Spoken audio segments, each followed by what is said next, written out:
Hello students, today we are going to discuss the next hormone from the topic plant growth and mineral nutrition, and that is the cytokinin. In our previous lecture we have already discussed the two types of hormones, those are the auxin and the gibberellin or the gibberellic acid. In our previous lecture we have seen about the gibberellin. Some point we will revise again from this gibberellin. This gibberellin is also called as gibberellic acid. It was first discovered by the Japanese scientist Kurosawa from the fungus Gibberella fujikura. The crystalline form of the gibberellin was discovered by scientists Yabuta and the Sumiki. There are about 150 gibberellins to be discovered, but the GA3 is one of the most active, that means biologically active and abundant gibberellin. We have also seen the physiological effects of the gibberellin. Those are break the dormancy of the bud, break the dormancy of the seed. It also breaks the or it is responsible for the bolting process, that means elongation of the internode in the plants which has the rosette habitat. It also involves in the formation of the vernalization effect. It is responsible for increase in the fruit size of the apple, grapes, pear, etc. It induces the parthenocarpy. In the female plant it produces the male flower. It is responsible for the flowering in the long day plant. Why I am revising this point? Because you have to not confuse in the applications of the auxin, gibberellin, and that now we are going to discuss, that is the cytokinin. There are somewhat differences between the application of the each hormone. So we have to read again and again, then we will understand which are the effects of that particular hormone. Okay, see here, जसं मी तुम्हाला सांगितलं होतं की त्याच state board बरोबर आपण NCERT मधलं additional part discuss करणार आहोत. जसं मी ऑक्झिनबद्दल तुम्हाला सांगितलं तसंच आज आपण जिबरलिक ॲसिडबद्दल NCERT मध्ये काय ॲडिशनल दिलेलं आहे स्टेट बोर्डपेक्षा हे डिस्कस करणार आहोत. तर लक्षात घ्या इकडे सगळ्यांनी जे काही स्टेट बोर्डला आपल्याला ॲप्लिकेशन दिलेलं आहे, जे काही आपण कालच्या लेक्चरला डिस्कस केलेले आहेत, सेम तेच ॲप्लिकेशन तुम्हाला NCERT बुकमध्ये पाहायला मिळतात. फक्त एकच ॲडिशनल ॲप्लिकेशन आहे, ते आपल्याला लक्षात ठेवायचं आहे नीट पॉईंट ऑफ व्ह्यू, आणि ते म्हणजे की all the hormones of the gibberellin are acidic in nature, because another name of the gibberellin is the gibberellic acid. It is one more point and one more application which is given in the NCERT book, that is this gibberellin hormone increase the malting process in the brewing industry. What is meant by malting process? Because in the topic microbes in human welfare we have discussed that malting means a process where the germinating drying seeds are soaked for the formation of the wine, beer, whiskey, brandy, rum. So for formation of these alcoholic beverages malting process is important. Malting process म्हणजे मराठीत तुम्हाला सांगायचं झालं, हे आपण repeat करतोय परत, की सीड जे आहेत पर्टिक्युलरली बार्ली सीड्स ह्या भिजत ठेवल्या जातात, त्यानंतर त्याला जर्मिनेशन आणलं जातं, त्यानंतर त्या ड्राय केल्या जातात आणि मग त्या ग्राइंड केल्या जातात. That process is called as malting process. He malting process fast करण्यासाठी कोणतं हार्मोन यूज केलं तर जिबरलिन हार्मोन. ठीक आहे, हा एकच इम्पॉर्टंट आपल्याला एक्स्ट्रा जिबरलिनचा NCERT मधून लक्षात ठेवायचं आहे. बाकी जर तुम्ही NCERT बुक रीड केलेलं लाईन टू लाईन तर हेच फंक्शन्स जिबरलिनचे आहेत जे आपल्याला स्टेट बोर्डमध्ये दिलेले आहेत, त्यामुळे एक्स्ट्रा एफर्ट इथे घ्यायची गरज नाही. ठीक आहे, आता पहा आपण जे हार्मोन डिस्कस करणार आहोत that is called as the cytokinin hormone.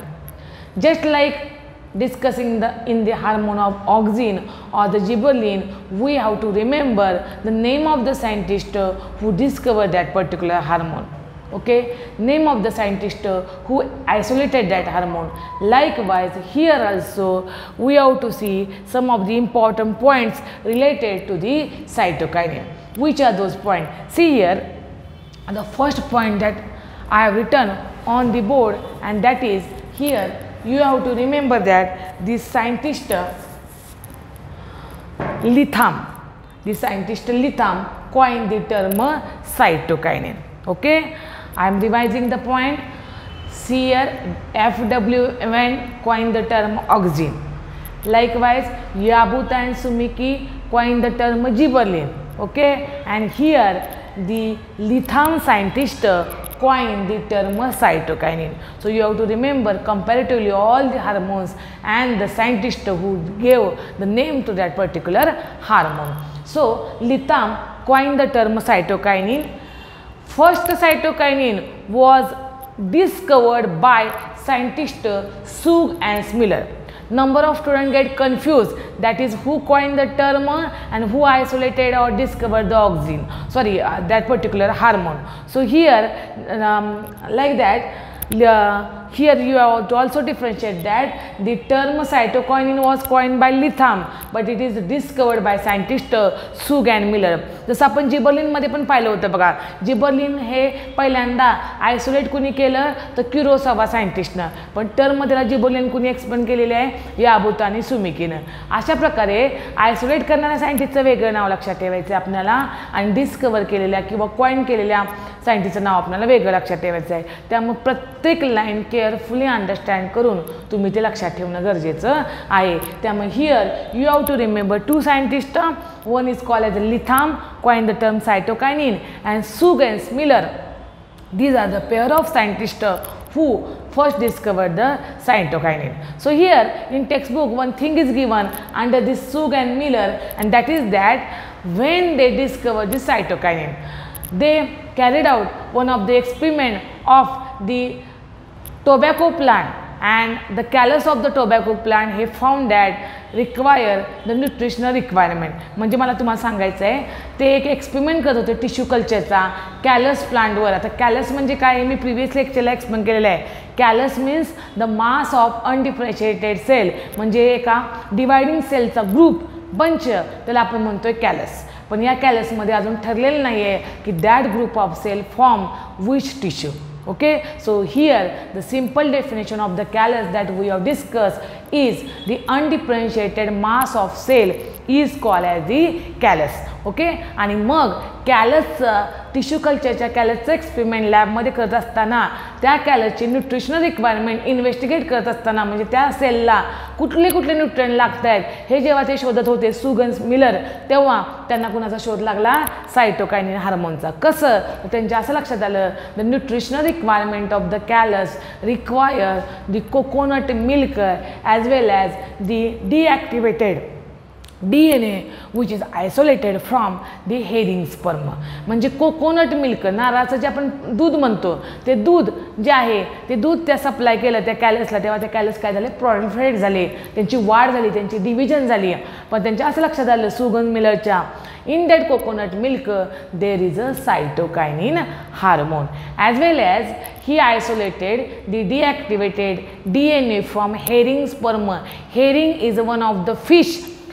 From the herring sperm they isolated DNA, and that DNA is also rich in, or that herring sperm DNA is also rich in the hormone cytokinin. त्यामुळे इथं तुम्हाला हा clue मिळाला पाहिजे की cytokinin are present in the coconut milk, as well as there are some quantity of the cytokinin in the DNA of the herring sperm. आणि हे investigation करत असताना Zug and Millerला सायटोकायनिनचं डिस्कवरी झालेली आहे. कुणामध्ये, टोबॅको प्लांटमध्ये. Nicotiana tabacum, it is one of the scientific name of the tobacco plant, and here they discover this cytokinin. Next point is that this Zug and Miller give then name to that hormone, that is the kinetin. So this point is also important. Kinetin name to the cytokinin was given by Zug and Miller while investigation of this callus nutritional requirement, and proper cytokinin name is given by the scientist Latham. तुमच्या लक्षात येत असेल मी तुम्हाला काय सांगते ते, cytokinin term लिथामनं coin केली आहे, पण कायनेटिन नाव हे सायटोकायनिनला कुणी दिलेलं आहे, Zug आणि मिलरने. Then every time we have seen the chemical nature of the each hormone. Like that here also if you see the chemical nature of the cytokinin, then you will observe that chemically it is 6 फॉस्फोरियल अमायनोप्युराईन. म्हणजे हे chemical nature आहे त्याचं, त्यामुळे आपल्याला theoretically फक्त काय लक्षात ठेवायचं आहे, chemically cytokinin is 6 corporeal amino purine. Okay, so we have to not going in detail the chemical structure of the cytokinin because it is not a part of our subject or our syllabus. We have to only keep in mind the 6-phosphorylal aminopurine is the chemical nature of the cytokinin. Okay, त्यामुळे असं तुम्हाला वाटतं का म्हणे की आपण इथं chemical structure explain केलेलं नाही आहे, हे आपल्या पार्टचा भाग नाही आहे, आपल्या बायोलॉजी विषयाचा पार्ट नाही आहे. ठीक आहे. Then last one is that first naturally cytokinin obtained from unripe maize grain. Unripe maize grain जे पूर्ण मॅच्युअर नाही आहेत, पूर्ण राईप झालेले नाहीत, अशा अनराईप मेज ग्रेनमधून पहिलं काय केलेलं आहे, नॅचरल सायटोकायनिन डिस्कवर केलेलं आहे आणि त्याचं नाव दिलेलं आहे झियाटिन. अनराईप मेज ग्रेनलाच काय म्हणलं तर zeatin. Okay, so these are the important points related to the cytokinin. हे आपण व्यवस्थित रीड केलं पाहिजे, लक्षात ठेवलं पाहिजे. कारण MCQ जर तुम्ही बघितले CET लेवलचे, नीट लेवलचे, तर तुम्हाला त्याच्यामध्ये थोडक्यामध्ये कन्फ्युजन होतं. कारण आपलं कन्फ्युजन होतं टर्म सायटोकायनिन कुणी कॉइन केली, टर्म कायनेटिन कुणी कॉइन केली, सायटोकायनिन डिस्कवर कुणी केलं, हे व्यवस्थित पहिल्यापासून रीड केलं तर याच्याशी रिलेटेड MCQ आपल्याला व्यवस्थित समजू शकतील. ठीक आहे. आता आपण महत्त्वाच्या पॉईंटकडे वळणार आहे सायटोकायनिनच्या, ते म्हणजे physiological effects and applications of the cytokinin. आता आपल्याला याचे ॲप्लिकेशन्स बघायचे आहेत. तुम्हाला बोर्डवर जेवढे ॲप्लिकेशन दिसत आहेत तेवढे नीट बघा, पण ओव्हरऑल याचे मी 11 ॲप्लिकेशन एक्सप्लेन केलेले आहेत. आपल्याला जर 8 किंवा 9 किंवा 10 पॉईंट दिसत असतील तर पुढचं एक ॲप्लिकेशन मी तुम्हाला ओरल सांगते, ते व्यवस्थित नीट लक्षात घ्या. पहा, ॲप्लिकेशन्स जे आहेत, आता मी बऱ्याच वेळा तुम्हाला हे सांगितलेलं आहे की number of students fail that how we have to remember this all the applications. याच्यामध्ये काहीही काळजी करण्यासारखं नाही आहे. जसं मी तुम्हाला सांगितलं होतं की 5 हार्मोन जेव्हा आपण डिस्कस करू तेव्हा ॲट एंडला तुम्हाला एक टेबल तयार करायचं आहे आणि हे 5 टॅब्युलर फॉर्ममध्ये ॲट ए टाईम हे 5 जे हार्मोन्स आहेत त्याचे ॲप्लिकेशन्स लिहायचे आहेत आणि कंपॅरेटिव्हली आपल्याला हे ॲप्लिकेशन लक्षात ठेवायचे आहेत. ठीक आहे. त्यामुळं आपण ॲप्लिकेशन बघितल्याकडे घाबरायचं नाही किंवा ते पाठांतर अजिबात करायचे नाहीत. पहिलं ॲप्लिकेशन सायटोकायनिनचं काय सांगलेलं आहे बघा, प्रोमोट सेल डिव्हिजन. म्हणजे cell division which is a process and for cell division process this cytokinin is very very important in the growth and development of the plant. आपण म्हणतो की प्लांटच्या मेरिस्टेमॅटिक region is the region where the cell division occur, but for that cell division process cytokinin hormone is important आणि त्यामुळे प्लांटमध्ये त्या मेरिस्टेमॅटिक रिजनमध्ये आपल्याला सायटोकायनिन हार्मोन पाहायला मिळतं. Okay.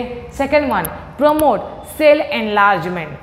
Cell enlargement means there is increase in the size, shape, volume of the cell that we call as a cell enlargement. आणि ही cell enlargement आपल्याला कुणामुळे पाहायला मिळते, due to the cytokinin. So cell division and cell enlargement these are the important functions of the cytokinin in the plant growth and the development. Third application is that high concentration promote shooting. Shooting means formation of the shoot. Shoot means the stem and its branches is called as the shoot. Okay, so for formation of the shoot part of the plant cytokinin is required and naturally in the plant such a shoot formation takes place under the control of the cytokinin hormone. But here the concentration of the cytokinin should be in a higher concentration. Higher concentration सायटोकायनिनचं असेल तरच आपल्याला shoot formation झालेलं पाहायला मिळेल. Fourth application is low ratio of cytokinin to auxin form root development but high concentration form bud and shoot development. What is the meaning of this line? Low ratio of cytokinin to auxin form root. याचा अर्थ असा होतो, in the tissue culture when you are growing whole plant from a single cell. मी जसं तुम्हाला सांगितलं होतं की बायोटेक्नॉलॉजी टॉपिकमध्ये तुम्ही टिश्यू कल्चर इन डिटेल शिकणार आहात, पण आता मी काय सांगते पहा, टिश्यू कल्चरमध्ये काय केलं जातं, एका सिंगल सेलपासून ऑर्गनपासून होल प्लांट तयार केलं जातं, बरोबर आहे. मग एका सिंगल सेलपासून होल प्लांट तयार करत असताना त्या टिश्यूच्या किंवा त्या सेलला काय प्रोव्हाइड केलं तर auxin and cytokinin hormone provide केलं जातं, because the auxin and cytokinin has parallel role, both are involved in the cell division and the cell enlargement. But the important thing you have to remember that while the formation of the root in the tissue culture, त्या छोट्याशा प्लांटला route तयार करण्यासाठी tissue कल्चरमध्ये काय केलं जातं, सायटोकायनिनचं concentration कमी केलं जातं आणि ऑक्झिनचं कॉन्सन्ट्रेशन जास्त केलं जातं. Means there is always high concentration of auxin and low concentration of the cytokinin. पण ॲट ए टाईम ऑक्झिन आणि सायटोकायनिन हार्मोन त्या टिश्यूला दिले जातात. That's why there will be formation of the root. But on that plant, when there will be form the bud and the shoot, then reverse condition is observed that there will be high concentration of the cytokinin. मग त्याच प्लांटला जेव्हा बड किंवा त्याच प्लांटला जेव्हा shoot develop करायचे असतील तेव्हा मात्र सायटोकायनिनचं कॉन्सन्ट्रेशन जास्त द्यावं लागतं. याचाच अर्थ लो कॉन्सन्ट्रेशनमध्ये सायटोकायनिन रूट तयार करते आणि हाय कॉन्सन्ट्रेशनमध्ये सायटोकायनिन काय तयार करतं प्लांटमध्ये, that is shoot and the bud formation. व्यवस्थित रीड केलं की तुम्हाला याचं मिनिंग व्यवस्थित समजून जाईल. ठीक आहे. The fifth application of the cytokinin is that cytokinin and auxin ratio control morphogenic differentiation. So the application 4th and application 5th are related to the tissue culture. कारण टिश्यू कल्चरमध्ये आपल्याला काय पाहायला मिळतं, दोन हार्मोन यूज केले जातात, auxin and cytokinin. So number of time the question is asked on the tissue culture, that is which hormones has role in the tissue culture. So there are only two hormones, auxin and cytokinin, and so here we have given the application of the auxin and cytokinin in the 5th and 6th number. So 6th number of the application states that the 5th number of application states that cytokinin auxin ratio controls morphogenic differentiation. Morphogenic differentiation means from any cell when the whole plant is growing in the tissue culture, then there will be development of root, development of stem, development of leaves, development of flower. म्हणजे त्या सेलपासून जेव्हा plant तयार होत असतात, त्या प्लांटमध्ये जेव्हा root, stem, leaves, flower, fruit तयार होत असतात तेव्हा त्याला म्हणायचं मॉर्फोजेनिक डिफरन्शिएशन. आणि हे मॉर्फोजेनिक डिफरन्शिएशन तयार होण्यासाठी कोणत्या हार्मोनची गरज लागते, सायटोकायनिन आणि ऑक्झिन. म्हणजेच हे कशामध्ये इम्प्लॉय केलं जातं, टिश्यू कल्चरमध्ये. Next is promote growth of lateral bud and control apical dominance. याच्यामध्ये काय सांगितलं आहे बघा, while discussing the applications of auxin, we have discussed that auxin has role in the apical dominance, means apical bud ची growth होते आणि lateral bud ची growth inhibit करण्याचं काम कोण करते, auxin. But here when we apply cytokinin on that particular plant, what happen, cytokinin promote the growth of lateral bud. lateral bud ची growth cytokinin करतं आणि काय करतं, अपायकल डॉमिनन्सचा इफेक्ट कंट्रोल करतं. म्हणजे ऑक्झिनच्या रिव्हर्स इफेक्ट तुम्हाला कोणाचा पाहायला मिळतो, सायटोकायनिनचा. ज्या ऑक्झिनमुळे अपायकल बड लॅटरल बडची ग्रोथ इनिबिट करतं, त्याच लॅटरल बडची ग्रोथ इन्क्रीज करून अपायकल डॉमिनन्स कंट्रोल करण्याचं काम कोण करते, सायटोकायनिन. या आधीचे 2 व्हिडिओ बघून तुम्ही जर व्यवस्थित ऑक्झिन रीड केला असेल तर मी जे काही इथं सांगते ते तुमच्या लक्षात येईल. बऱ्याच वेळा काय होतं, मुलं नुसते व्हिडिओ ऐकतात पण त्याची थेरी बघत नाहीत, त्यामुळं तुम्हाला त्याच्यामधलं व्यवस्थित मिनिंग कळत नाही आणि त्यामुळे त्याच्यावर डिपेंड असलेला हा पॉईंट समजणार नाही. त्यामुळे ऑक्झिन जर व्यवस्थित रीड केलं असेल तर मी जे काय सांगितलं तुम्हाला, लॅटरल बडची मुवमेंट आणि अपायकल डॉमिनन्स कंट्रोल करतात हे तुमच्या व्यवस्थित लक्षात आलं असेल. नेक्स्ट पॉईंट काय बघा, 7th application of the cytokinin is that it delay senescence and abscission process. Senescence, number of time I have repeated this word, senescence. Senescence म्हणजे काय, तर प्लांट मॅच्युअर झालं, प्लांट ओल्ड झालं की जे प्लांटमध्ये कॅरेक्टरिस्टिक्स पाहायला मिळतात त्याला म्हणायचं सिनेसन्स कॅरेक्टरिस्टिक्स. म्हणजे जसं मी तुम्हाला सांगितलं होतं, येलो लीव्ज होणं, brownish stem, okay, woody part hyper on the stem. All these characters are called as the senescence character or the aging character. तर कोणत्याही प्लांटमध्ये ओल्ड कॅरेक्टर लवकर तयार न करून देण्याचं काम कोण करते, तर सायटोकायनिन.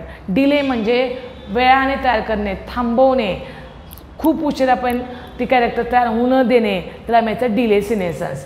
अँड ॲब्सिशन, सिनेसन्स आणि ॲब्सिशन एकमेकावर अवलंबून आहेत, कारण ॲब्सिशन लेअर तयार झाली तरच सिनेसन्स होणार आहे. आणि ॲब्सिशन म्हणजे काय सांगितलं मी तुम्हाला, तेवढ्याच प्लांटच्या पार्टमध्ये हायड्रोलायटिक एन्झाईम तयार होतात की जे एन्झाईम त्या प्लांटच्या पार्टला प्लांटपासून बाजूला काढतात आणि ते जमिनीवर फॉलोअप होतात. जसं पान गळणं, फ्रूट गळून पडणं, फ्लावर गळून पडणं, हे कुणामुळे होतं, तर त्या ठिकाणी ॲब्सिशन लेअर तयार झाल्यामुळे होतं. तर ही ॲब्सिशन लेअर तयार होऊ न देण्याचं काम, सिनेसन्स डिले करण्याचं काम कोण करते, सायटोकायनिन हार्मोन.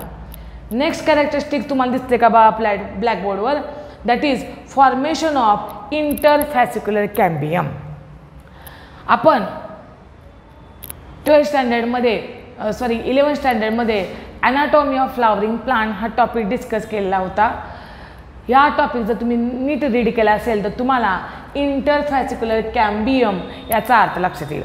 सेकंडरी ग्रोथ जी डायकॉट प्लांटमध्ये होते, या डायकॉट प्लांटमध्ये तुम्हाला एक कॅम्बियम पार्ट स्टेममध्ये तयार झालेला पाहायला मिळतो, त्याला मिळते इंटरफॅसिक्युलर cambium, due to which there will be secondary growth occur in the plant, particularly higher plant. So formation of this interfascicular cambium is the role of cytokinin. त्यामुळे तुम्हाला फक्त एवढंच लक्षात ठेवायचं आहे, इंटरफॅसिक्युलर कॅम्बियम हे तयार करण्याचं काम प्लांटमध्ये कोण करते, सायटोकायनिन हार्मोन. खालचं फंक्शन दिसते का पहा, break seed dormancy and responsible for its germination. आता आपण बघितलेलं आहे, सीड डॉर्मन्सी ऑक्सिन ब्रेकडाऊन करते, सीड डॉर्मन्सी जिबर्लिन करते, as well as cytokinin also break the dormancy of the seed. And when the seed dormancy will get break, then there will be the germination of the seed. त्यामुळे seed germination सुद्धा तुम्हाला त्याच्यामुळे इथं पाहायला मिळतं. ठीक आहे. नेक्स्ट आहे रिव्हर्स अपायकल डॉमिनन्स इफेक्ट, जो ऑलरेडी आपण इथे एक्सप्लेन केलेला आहे, परत सेपरेट तुम्हाला सांगितलेलं आहे. Apical dominance is the role of auxin due to which there will be no growth of the lateral bud. पण त्याच प्लांटवर तुम्ही जर सायटोकायनिन अप्लाय केलं तर अपायकल डॉमिनन्सचा इफेक्ट काय होतो, रिव्हर्स होतो. हे आपल्याला ॲप्लिकेशन दिलेलं आहे 10, जे तुम्हाला दिसत नसावं कदाचित. आणि 11th आहे ते म्हणजे RNA सिंथेसिस. तर प्लांटमध्ये पर्टिक्युलरली RNA तयार करण्याचं काम सुद्धा कोण करते, सायटोकायनिन. तर मुलांनो पहा, आपणाला सायटोकायनिन हार्मोन डिस्कस करत असताना असं लक्षात आलं असेल की some of the functions are common to both auxin, gibberellin as well as cytokinin. किंवा काही हार्मोन असे आहेत ज्यांचं फंक्शन कॉमन तुम्हाला ऑक्सिन किंवा जिबर्लिनमध्ये पाहायला मिळतं. तर आपण एंडिंगला हेच बघणार आहे की कोणते इफेक्ट्स कॉमन आहेत कोणत्या हार्मोनमध्ये, कारण याच्यावर सुद्धा आपल्याला क्वेश्चन सेपरेट विचारला जातो. आणि काही फिजिओलॉजिकल इफेक्ट्स आपल्याला असे पाहायला मिळतात की जे फक्त त्याच हार्मोन्सशी रिलेटेड आपल्याला पाहायला मिळतात. ठीक आहे. मग आपण इथं कोणता पार्ट कंप्लीट केला आहे, सायटोकायनिन, की जी टर्म आपल्याला कॉइन केलेली आहे सायंटिस्ट लिथमनं. फर्स्ट सायटोकायनिन आयसोलेट केलेलं आहे सुग आणि मिलरनी. कॅलस एक्सपेरिमेंट टोबॅको प्लांटवर करत असताना, त्याच्या रिक्वायरमेंट कॅलसच्या डिस्कस करत असताना किंवा स्टडी करत असताना त्यांना हे पहिल्यांदा हार्मोन सापडलं, म्हणून त्याला त्यांनी नाव दिलं कायनेटिन. केमिकली त्याचं नेचर आपण सांगितलं होतं 6 फॉर्पोरियल अमायनोफ्युरिन. एवढीच लाईन तुम्हाला लक्षात ठेवायची आहे. आणि first natural cytokinin was discovered from unripe maize grain, ज्याला दुसरं नाव आहे zeatin. And here we have seen about the 11 applications of this gibberellin. And here after watching this video you will read this in detail. आणि जेव्हा तुम्ही read कराल तेव्हा तुमच्या लक्षात येईल की कोणते हार्मोनचे इफेक्ट सायटोकायनिनचे मॅच होत आहेत ऑक्सिनला आणि जिबर्लिनला. ॲडिशनल यातला NCERT पॉईंट आपण नेक्स्ट लेक्चरला डिस्कस करणार आहोत. थँक्यू.